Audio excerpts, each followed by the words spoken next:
Radio Clédou, c'est tout un monde entre vos oreilles. Radio Clédou, le journal avec Sotelma Malitaire.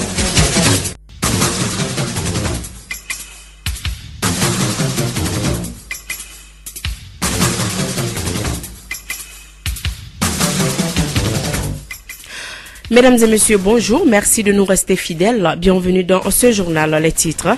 Les partis et mouvements politiques signataires du pacte malien pour la refondation demandent au gouvernement malien de remodeler la gouvernance afin de solutionner la détérioration progressive de la situation actuelle.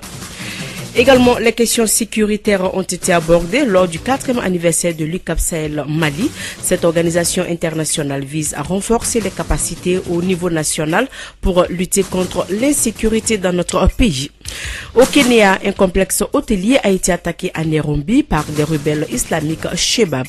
Bilan 14 morts. Le président Uhuru Kenyatta a affirmé que tous les terroristes ont été éliminés. Bienvenue dans ce 13h.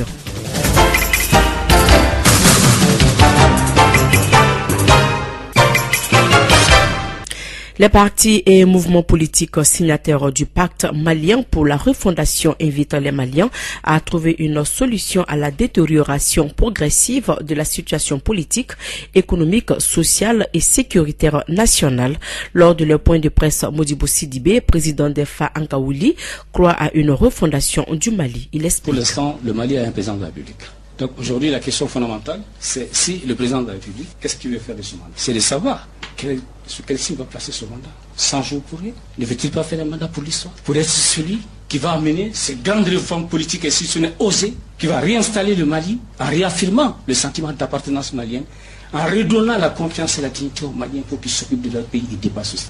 Nous ne sommes pas là pour soutenir un régime ou un homme. Je vous ai tracé une voie qui est très claire. Si le président de la République est dans cette démarche et qu'il s'adresse au peuple, qu'il aille vers le gouvernement et la rencontre des forces politiques et sociales avec lesquelles un cheminement sera tracé, bien entendu que tous les Maliens, soucieux du Mali et de sa sortie de crise, nous voulons une stabilité à minimum pour que à la fois l'économie reparte, la confiance revienne, qu'on prépare les Maliens à l'état d'esprit un peu plus tranquille, qui vont entamer maintenant une phase politique de résolution de la crise. Donc ce sacrifice qui est demandé, c'est que tout cela concourt à la stabilité politique et à la conduite des programmes et à la sécurité. Donc on demande au gouvernement de remodeler la gouvernance, de réorienter les ressources, y compris de remodeler la gouvernance de la défense et de la sécurité et de diminuer le train de vie de l'État pour donner un signe de confiance, un signe de transfert de crédibilité. Voilà, les partis politiques signataires du PMR sont entre autres les FAR Ankaouli, NPP, APM, Maliko, BRDM et le parti Solidarité. Le parti PACP a donc présenté ses vœux et également le bilan de l'année 2018 à la presse. Nous vous proposons un extrait de l'intervention de Modi Samake. Il est le président du PACP.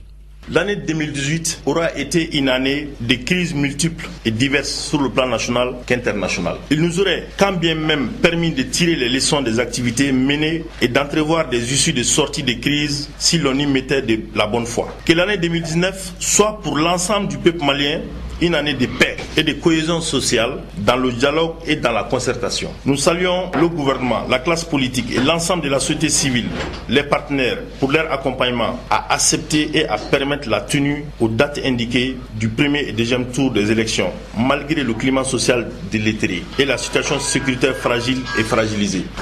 Sur le plan sécuritaire, au PACP, nous déplorons la détérioration en vitesse vertigineuse de la recrudescence des foyers de tension et leur transport du nord au centre du pays. Comme solution, nous exhortons le gouvernement à tout mettre en œuvre pour l'occupation spatiale sur le plan sécuritaire et administratif. Nous engageons le gouvernement, nous demandons au gouvernement de diligenter les investigations en vue d'arrêter et de traduire devant la justice les acteurs et complices de crimes et d'exactions qualifiées de terrorisme. Sur le plan social et économique, nous demandons au gouvernement à plus de dialogue par une politique de main tendue, sincère à tous les enfants de ces pays pour le retour de la paix dans les cœurs, gage de toute cohésion sociale. Les questions sécuritaires et la promotion d'un état de droit ont été abordées lors du 4e anniversaire de l'ECAP Sahel Mali, célébré hier à Bamako. Cette organisation internationale vise à renforcer les capacités au niveau national pour lutter contre l'insécurité au Mali. Leur anniversaire a été célébré sous le thème « Ensemble pour la sécurité et l'état de droit ». Astan Diawara, reportage. La situation sécuritaire au Sahel demeure fragile. Pour renforcer le secteur, le Mali bénéficie du soutien de l'Union européenne. Alain Holéville, ambassadeur de l'Union européenne au Mali. L'insécurité sous toutes ses formes, comme la criminalité organisée, le terrorisme, constitue un véritable fléau qui menace la paix et le développement des populations, qui cristallise le repli communautaire, favorise l'extension des zones de non-droit et par conséquent favorise le recul de la justice et de l'état de droit. Dans ce contexte difficile, nous ne pouvons qu'avoir une pensée émue, profonde et sincère en mémoire des victimes tombées lors d'attaques meurtrières, comme celle qui s'est déroulée le 1er janvier dans le village de Koulogon et plus récemment encore. L'Union européenne s'est engagé à soutenir les efforts menés dans le domaine de la sécurité et du développement, et notamment à promouvoir dans la région et en particulier au Mali une approche dite sécurité et développement. Selon le commandant des missions civiles de l'Union européenne, Vincent Scopola, ECAP Sahel Mali partage les mêmes objectifs communs avec le Mali pour la lutte contre le terrorisme. Cet anniversaire de la mission est l'opportunité de découvrir ces pays et d'y rencontrer ceux qui sont responsables nationaux et acteurs internationaux et qui ouvrent au quotidien pour améliorer la sécurité de l'État au profit de sa population. Et ECAP Sahel Mali a acquis un rôle important en soutien du Mali. Les priorités demeurent la gestion des ressources humaines, la lutte contre le terrorisme et les crimes organisés. Le général Salif Traoré, ministre de la Sécurité et de la Protection civile, se réjouit des efforts fournis par ECAP Sahel au Mali dans le cadre de la lutte contre le terrorisme et les crimes organisés. Je pense qu'il n'est plus besoin de rappeler combien cette mission est importante, puisque nous nous servons de relais de courroie de coordination, mais les bénéficiaires eux-mêmes ont pris la parole pour dire tout le bien qu'ils pensent du travail avec ECAP Sahel. Je voudrais aussi me réjouir du fait qu'à chaque fois que nous avons sollicité des actions concrètes, nous avons sollicité des approches différentes, nous avons été entendus et compris. La Haute Cour de communication a désormais un centre de monitoring et de contrôle pour suivre le travail quotidien des radios et télé privées du Mali. Le centre en question a été inauguré hier. Abdoul Djimé, il est le rapporteur général du Hague. Il est au micro de Emma Fifame Nounan. Un centre de monitoring pour une autorité de régulation est un outil indispensable. C'est un moyen pour nous de suivre le travail quotidien des organes de presse. Et pour l'instant, ce que nous venons d'inaugurer porte essentiellement sur les organes de presse audiovisuels, notamment les radios et les télévisions. Évidemment, la presse en ligne, c'est en cours et la presse écrite également est en cours. L'installation qu'on vient de faire aujourd'hui nous permet de procéder à l'écoute et à l'enregistrement quotidien des émissions de télévision et des radios ici, 7 jours sur 7, et de les conserver pour les durées maximales. Si vous prenez le cas de la radio, les enregistrements sont conservés pendant 18 mois et les télévisions, les enregistrements sont conservés pendant 19 mois. On reprend ces enregistrements et on les garde ailleurs et maintenant pour permettre de nouveaux enregistrements pour les mêmes durées. Le centre, on l'a conçu pour qu'il soit un centre national. Mais le déploiement est progressif. Voilà, Bamako dispose d'un seul site de visite technique, une situation qui encombre énormément les usagers à 4 roues, car certains peuvent attendre des heures à la queue. Pour donc atténuer ce calvaire, ils demandent l'installation de d'autres sites. Écoutons quelques réactions recueillies par Étienne Niari. Pour moi, je pense que cette visite, elle est nécessaire. Bon, c'est qu'il y a le problème dans tout ça, il y a un seul endroit pour faire la visite.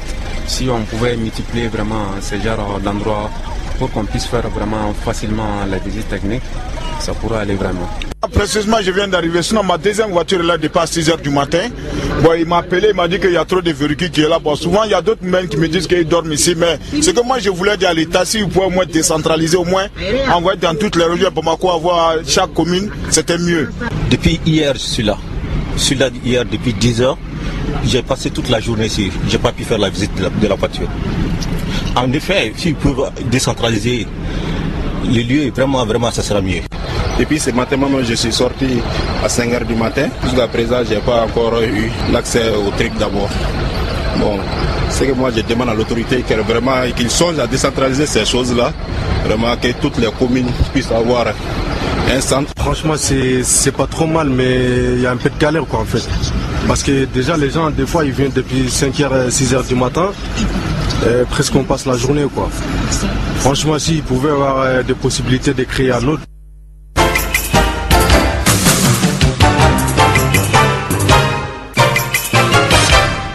L'actualité hors du Mali, après l'acquittement de Laurent Gbagbo et le leader de Jeunes Patriotes Charles Blé Goudé, ce mercredi, le procureur indiquera son intention de faire appel ou non de la décision des juges. Une décision qui sonne comme un soulagement pour les partisans de l'ex-président ivoirien. En Côte d'Ivoire, les scènes de liesse se sont répétées à Gagnoa, sa ville d'origine, et à Yopougon, commune d'Abidjan, qui lui est favorable. Une joie qui contraste avec la déception des victimes de la crise post-électorale de 2010 à 2011. Après 2 mois et demi d'absence, le président gabonais Ali Bongo est entré du Maroc où il était en convalescence depuis plusieurs semaines. Son avion a atterri à l'aéroport de Libreville dans la nuit hier. C'était donc la cérémonie de prestation de serment des nouveaux ministres. Prestation devant le chef de l'État pour qui il s'agissait donc de la première sortie publique depuis son hospitalisation. Au Kenya, un complexe hôtelier a été attaqué à Nairobi par des rebelles islamistes Shebaba. Le président Uhuru Kenyatta a donc affirmé que tous les terroristes ont été éliminés. Le chef de l'État dit aussi que l'attaque a fait 14 morts et un nombre encore indéterminé de blessés. Plus de 700 civils ont dû être évacués. Brexit, les députés britanniques ont sévèrement désavoué hier la première ministre conservatrice Theresa May en rejetant massivement son accord de sortie de l'Union européenne lors d'un vote qui plonge un peu plus le Royaume-Uni dans l'incertitude à moins de 3 mois du Brexit. La Chambre des commerces a donc recalé le test par 432 voix contre 202, la plus lourde défaite essuyée par un dirigeant britannique depuis les années à 1920.